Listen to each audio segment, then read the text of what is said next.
말씀에게 길을 묻다.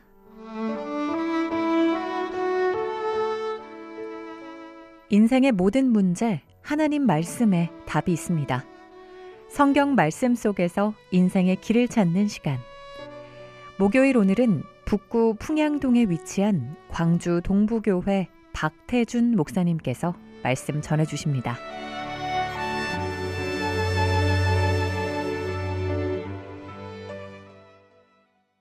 안녕하십니까, 극동방송 청취자 여러분. 지금 이 시간 하나님의 말씀 앞에 마음을 여신 여러분 모두를 주님의 이름으로 축복합니다. 이 시간이 여러분의 삶에 하나님의 사랑과 구원의 은혜가 깊이 임하는 시간이 되기를 소망합니다. 가을이 성큼 다가온 지난 한 주간도 하나님의 은혜를 풍성하게 누리셨나요? 지난 시간에는 사도행전 23장 3절에 나오는 바울의 한마디 말씀, 곧 회칠한 담이여라는 표현을 중심으로 겉만 경건한 인생과 예수 그리스도의 피로 속까지 덮임을 받은 성도의 삶을 비교하면서 우리에게 주어진 구원의 복음을 함께 나누었습니다. 예수 그리스도를 믿는 모든 그리스도인들은 예수 그리스도의 보혈로 칠해진 사람들입니다. 하나님께서 이스라엘을 출애굽하실 때 마지막 10번째 재앙인 처음 난 모든 것들을 죽이신 것을 우리는 알고 있습니다. 이스라엘은 이것을 기념하여 유월절로 지키고 있습니다. 그때 죽음의 천사가 집집마다 돌아다니면서 심판을 하는데 어린 양의 피가 좌우 문설주와 임방에 발라져 있는 집은 심판하지 않고 넘어간 것입니다. 하나님께서는 심판을 하시지만 또한 피할 길을 주셔서 심판을 피할 수 있는 기회를 주십니다. 히브리서 9장 27절에서는 이렇게 말씀하고 있습니다. 한 번 죽는 것은 사람에게 정하신 것이요 그 이후에는 심판이 있으리니. 하나님께서는 피할 수 없는 것과 피할 수 있는 것이 있음을 말씀하고 있습니다. 모든 사람들이 죽음은 피할 수 없지만 죽음 이후에 있는 심판은 피할 수 없습니다. 그 피할 길이 바로 예수 그리스도의 보혈을 믿는 것임을 말씀드렸습니다. 오늘은 사도행전 24장 6절 말씀을 본문으로 누가 성전을 더럽게 하는 자인가? 라는 주제로 말씀을 나누겠습니다. 사도행전 24장에서 바울은 로마 총독 벨릭스 앞에 섭니다. 대제사장 아나니아와 변호사 더둘로는 바울을 세상의 전염병 같은 자요, 나사렛 이단의 괴수요, 성전을 더럽게 한 자라고 고발합니다. 얼마나 억울한 누명입니까? 오히려 그들이 세상의 전염병 같은 자, 나사렛 이단의 괴수, 성전을 더럽게 하는 자들이 아닌가요? 여기에서 저는 이런 질문을 던지게 되었습니다. 누가 성전을 더럽히는 자인가? 바울인가? 아니면 대제사장 아나니아와 종교 지도자들인가? 아나니아와 종교 지도자들은 어떤 죄를 지었습니까? 아나니아는 대제사장으로서 성전을 관리하고 율법을 지키는 자처럼 보였습니다. 그러나 그의 내면은 하나님을 향한 경외가 아닌 정치적 계산과 인간적인 욕심으로 가득 차 있었습니다. 아나니아는 로마 제국의 식민 통치 아래에서도 대제사장의 자리와 종교적인 권세를 유지하려 했습니다. 이 자리를 지키려면 유대 민족과 로마 당국 양쪽 모두의 눈치를 보아야 했습니다. 바울이 전한 복음은 예수님이 그리스도이시다라는 선포였는데 이것은 유대 종교 권력의 정체성을 무너뜨리는 메시지였습니다. 따라서 자기 권좌를 잃지 않으려는 정치적인 계산이 있었습니다. 예레미야 선지자는 이미 오래전에 외쳤습니다. 예레미야 7장 11절에서 내 이름으로 일컫는 이 집이 너희 눈에는 도둑의 소굴로 보이느냐라고 말씀하십니다. 겉으로는 성전을 지키는 것 같지만 탐욕과 불의로 가득 찬 지도자들은 오히려 성전을 더럽히는 자들이었습니다. 또한 요한복음 2장에서 예수님은 성전을 정결하게 하시면서 내 아버지의 집을 장사하는 집으로 만들지 말라고 말씀하셨습니다. 그러나 대제사장 아나니아 같은 지도자들은 예수 그리스도를 배척하고 십자가에 못 박는 데 앞장섰습니다. 결국 누가 성전을 더럽힌 것입니까? 그들 자신이었던 것입니다. 반면 바울은 그들과 전혀 다른 삶을 살았습니다. 사도행전 24장 18절에서 내가 제물을 바치는 성전에서 정결 예식을 행하는 것을 보았을 뿐이고 내가 작당을 하거나 소동을 일으키지 않았다고 하면서 자신은 경건한 예배자였음을 소명합니다.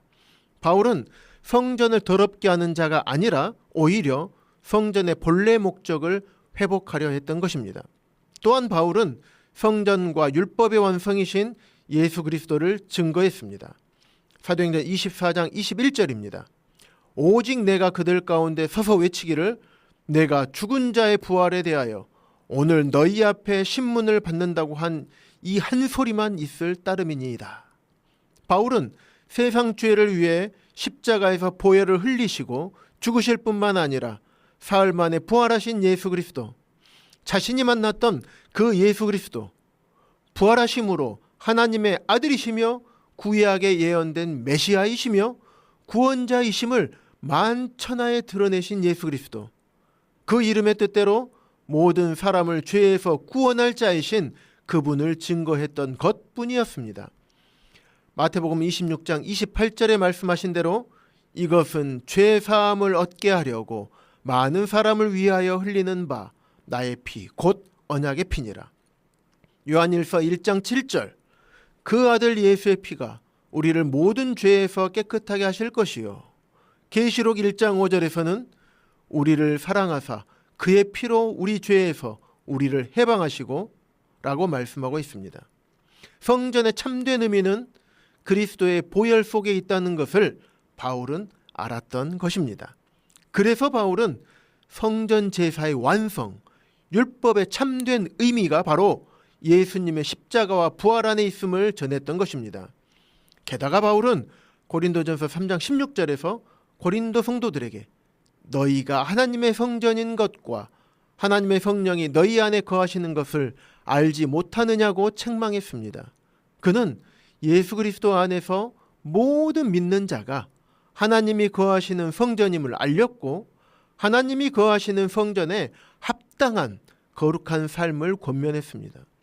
이처럼 바울은 성전을 더럽히는 사람이 아니라 오히려 하나님의 성전을 세우는 사람이었습니다. 이런 장면을 오늘날 교회 안에서도 볼 수 있습니다. 교회를 다니지만 예수 그리스도를 믿지 못하고 종교 생활만을 하면서 교회를 좌지우지하려고 하는 사람들이 있습니다. 겉으로는 교회를 사랑하는 것처럼 보이지만 속으로는 자기 유익만을 챙기고 다른 성도들을 모함하고 자기 사람으로 만들어서 성도들 사이를 이간하고 분열을 일으키는 사람이 있습니다. 이런 사람은 성전을 더럽히는 대제사장 아나니아와 다를 바 없습니다.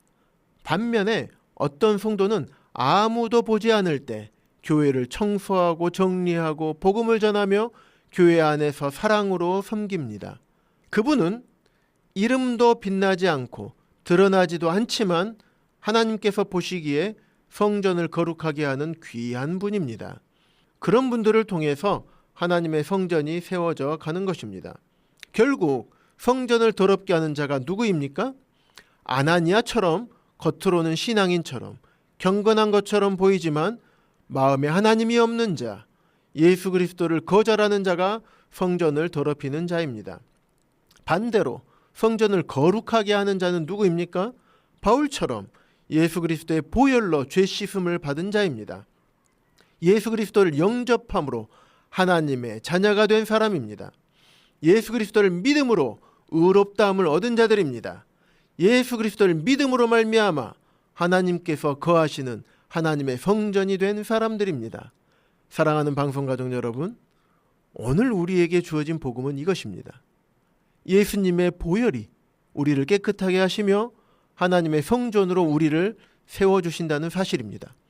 우리 모두가 우리를 모든 죄에서 깨끗하게 해주신 예수님의 보혈로 정결함을 입고 성전을 더럽히는 자가 아니라 성전을 세우는 자들로 살아가게 되시기를 주님의 이름으로 축복합니다.